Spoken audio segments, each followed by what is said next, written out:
पूजा चव्हाण मृत्यू प्रकरणात वादग्रस्त ठरलेले मंत्री संजय राठोड पुन्हा एकदा चर्चेत आले आणि तेही त्यांच्या धक्कादायक विधानामुळे।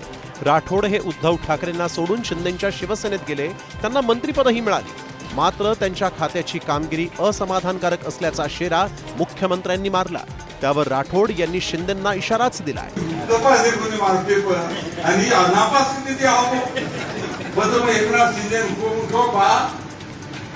राठोड नापास होऊ शकत नाही, नाहीतर तुम्हाला नापास करा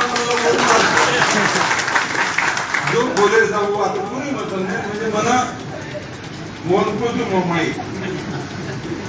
उद्धव ठाकरे साहेब सोबत आपले आपले संबंध बतायचे कोण आवश्यक। आता या इशाऱ्यावर एकनाथ शिंदे काय प्रतिक्रिया देतात याबाबत उत्सुकता आहे।